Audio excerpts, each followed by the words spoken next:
Before we start, I invite Melissa to have our closing keynote.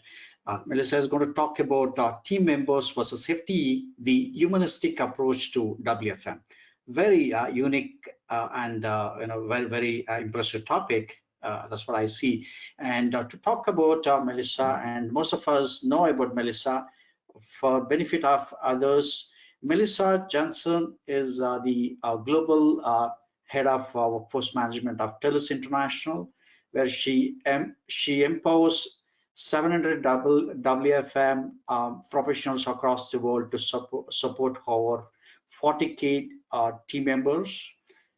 As a motivated leader with 2 decades of diverse contact center experience that includes inbound, outbound, and back office operations, Melissa has extensive knowledge of workforce management, including new business integrations, workforce optimization, and capacity planning. Melissa has led specialized teams to produce operational efficiency at many organizations. Our greatest honor in our role is to help WFM professionals develop their skills, upskill, and establish lifelong careers in workforce management. Our goal is to allow everyone in our sphere of influence to do the best of their work. Melissa comes with more than 2 decades of experience. She has worked in companies like Citigroup, JP Morgan Chase, Citizen Property Insurance, UHG, and now with TELUS International. Great to have you, Melissa, with us. Melissa is the global head of TELUS International. To talk a little more about it, Melissa has been featured as one of the top 10 influencers in the world. She carries a lot of knowledge and experiences in WFM area, the global level. Great to have you with us, Melissa. We would love to listen to you. With this, I invite Melissa to have your keynote. Wonderful having you. Okay, hot you, Melissa. Excellent. Thank you so much. Thank you so much, guys, for having me. It has been amazing to listen to everyone, to talk about the complexity of our work and how things are going in the state we are right now. I'm so grateful to be able to speak to such an amazing community. I really want to take a moment to congratulate all of you for thriving in such an extraordinary year. We cannot celebrate the 2021 WFM Professionals Day without acknowledging how quickly the world has changed in 2020. We're all planners, and we did not plan a global pandemic. I don't know about you, but I did not plan for one. But I just want to take a moment to say how brilliant you all are and hope that you've taken just a minute to recognize your accomplishments. Like, well done and happy WFM Professionals Day. So I just want to start with a moment of gratitude and just so grateful for everything we've done together. It's been an extraordinary year. And the job of WFM is extraordinary, right? And we all know it. Like, if you think about our job and how impossible it can seem sometimes it's easy to just seek quiet. Like, because if things are going good and everything is quiet and operations is doing a great job, and most of us are totally fine with that perception. But if things go wrong, then sometimes there's some folks to blame. Like, we have to sometimes as WFM professionals be all things to all people. We have to be proactive, but be prepared to respond quickly. We have to drive efficiency, but don't impact the morale of our team members.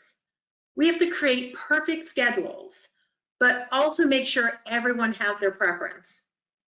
I mean, it's really no wonder why if you think about why we turn to math.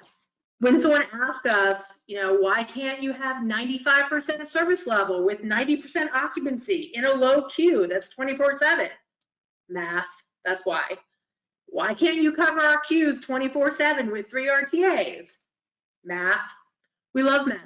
We can solve all the world's problems if we could just figure out the right math formula. So what is the game changer? Like, how do we decode the future of WFM? What do we do differently? And when I was asked to speak today, I really wanted to share with you something that I do feel something we can do differently. So what I want to present is a humanistic approach to WFM. Team members versus headcount. People over FTE. One of the things that anyone who works for TELUS International knows is you will not find the word headcount on any of our spreadsheets, on any of our presentations. The reason why is we do not hire heads. We hire whole bodies. We hire team members. And I know it's easy to say, but Melissa, that's just a word. It really doesn't make a difference. But today, what I want to show you is it does. It can make all the difference in everything that you do every day. Today, I want to focus on 3 topics: people, people, and then people. So I want to talk about the fundamentals of a humanistic approach, looking through a different lens, and creating processes that allow for individuals. At the end of our time today, and I know it's been a very long day, but at the end of the time, what I hope is that we all have a little bit of a different perspective on the role of WFM in our organizations. And if we have one thought of a way to do things differently, that's my goal. So what are the fundamentals of humanistic approach for me? Like, how do I see that in the world of WFM? Humanistic approach, it's not incredibly difficult. It emphasizes empathy and stresses the good in human behavior. So for me, what does that mean? Really, it comes down to 3 things. And it's not just what I do in WFM and my job every day. I'm so grateful to spend so much time with my team and the people I share my work with. It's really how I try to live every day. At least I strive for it. So the first one is unconditional positive regard. So that's the attitude of caring, acceptance, and prizing an individual regardless of their behavior and without regards for our own standards. So looking at that person where they are and how they are and having a positive attitude towards them.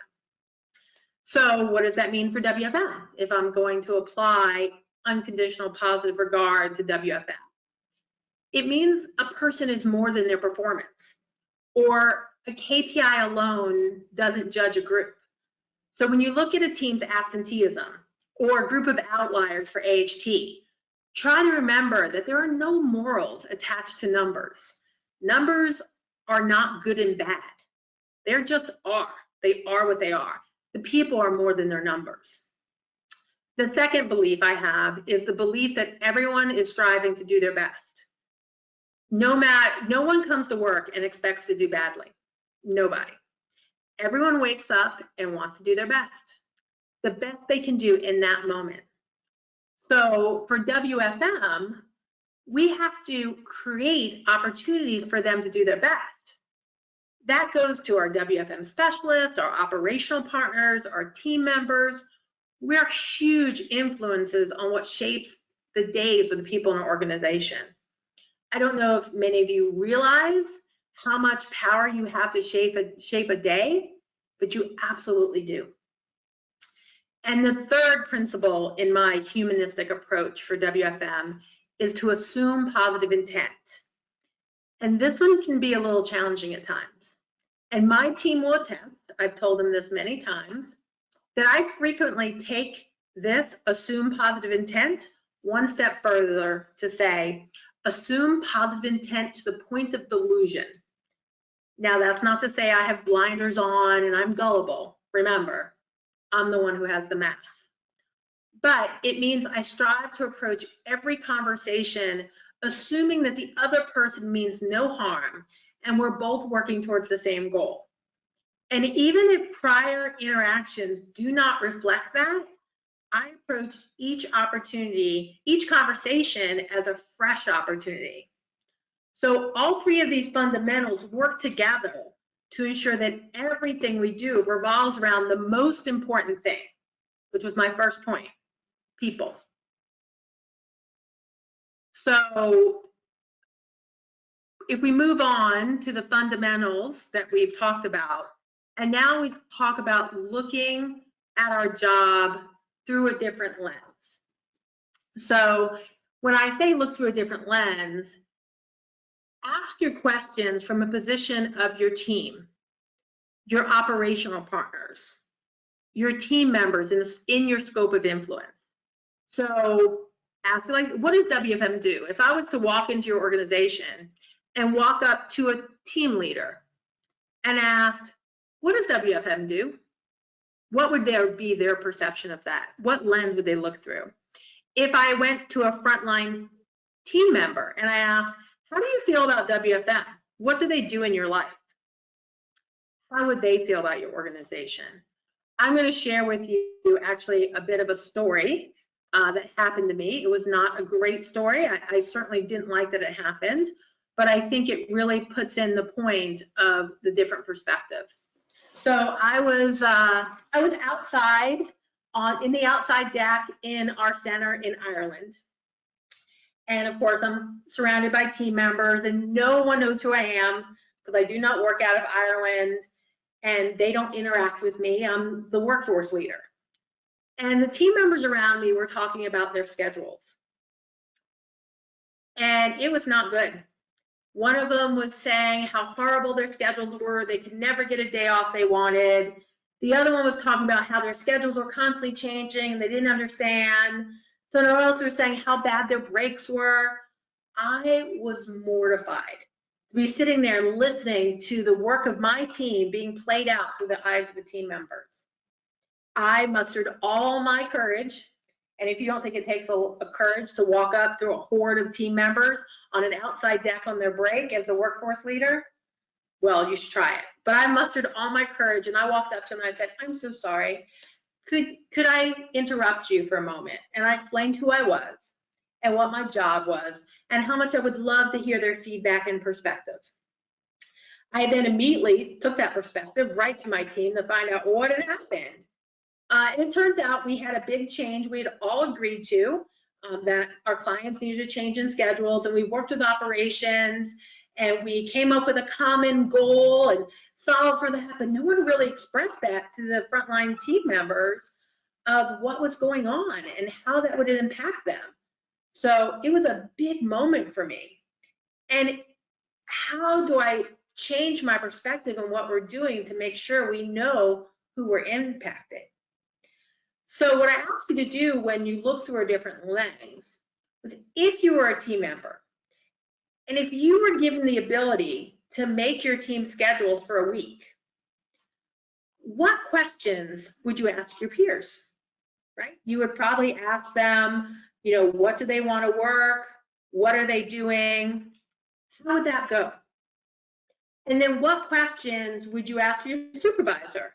You'd probably hopefully ask them, when do we need people? What days do we need to cover? And then what would you ask of WFM? Remember, you have to remember rule number two that we went over before, that everyone wants to do their best. So if you looked at that perspective, when you take our job and look through a different lens, you have to look through each person's viewpoint individually and collectively. Then when you're solving a business problem, you're truly creating something new. One of my favorite quotes about this is from Jeffrey Durant, and he says, if you want to see a better world, change the lens through which you see it and do the work to make it better. So everything we do revolves around my second point, which is people. And then the last thing that we can do in order to really embrace this humanistic approach to workforce is to create processes for individuals where we always remember who's impacted by our processes. And if you're not sure who's impacted by your processes, I'll make it really easy for you. Everyone is impacted. Team members, TLs, operators, clients, customers, finance, you name it. Our processes create the work that everything gets done. So just imagine for a moment, Before logging into work, team member Raul has to get his kids to school and is fight his way through a traffic jam. Jane, the TL, has like 10 coaching sessions today, and she's back to back. The operations manager, Anna, is back-to-back meetings, has not even looked up. So if Raul, a team member, is an hour late, and many of his other team members are in the staff group, and Jane doesn't notice that, and Anna is wondering why service level is failing, who do they look to answer their questions? Us, WFM. Do our reports and processes help these people do their best work? When we're projecting our staffing needs and plotting shrinkage assumptions, do we talk to our leaders and ask what they need to make our team members' environment the best? No, I mean, we're driving efficiency, right? If our patterns change and we need flexibility to make service levels, do we present the problem to our staff and ask them for help? We've adapted everything we've done in the last year, if you think about this work from home environment. Have we adapted our process to work best in the work from home environment, or are we just getting by until the world gets back to normal? I have a spoiler alert, it's not getting back to that normal. So my third point was everything revolves around people. So when I was asked to think about what was the game changer and how do I decode the future of WFM and what do I do differently? People, people, people. The fundamentals of the humanistic approach, if you think about unconditional positive regard, the belief that everyone's doing their best, assuming positive intent. If you have all those things and you're looking through a different lens and you're creating processes for people, is it going to fundamentally change what we do? Maybe not. At the end of the day, we have a job. Listen, I'm not unaware. I know that we're held accountable to drive efficiencies in our organization. We're WFM. That's the job. That's what we do every day. But what I'm suggesting is this, that there's more than one way. That the people are more than a service level number carefully calculated through a regression model to optimize occupancy. If our time together just sparked one idea of how to think differently, then run with it. Really, if you want to know the secret code, and this is one that I think we forget in all of our conversations, it's this. And I implore you, if you remember this, just this. When you're working with your operational partners to drive a metric, remember that FTE is a team member. And that team member is the other half of a client interaction that is the entire point of our existence. We are contact centers in which we connect two humans to solve an issue. That is the job of WFM.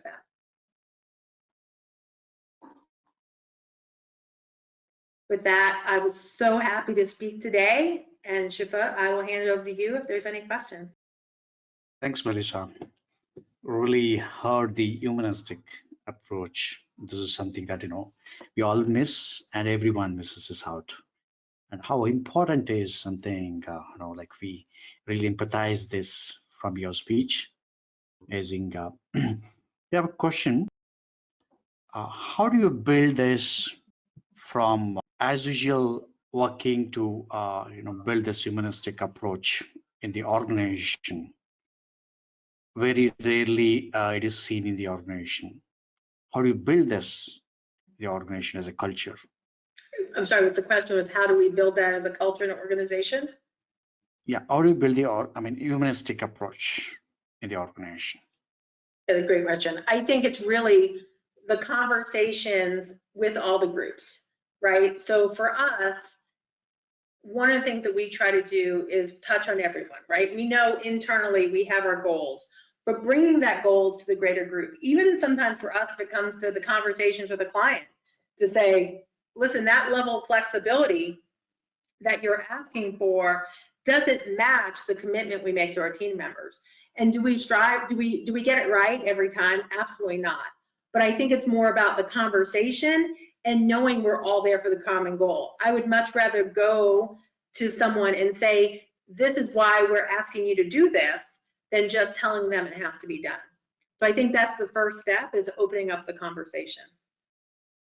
And there's another question asking that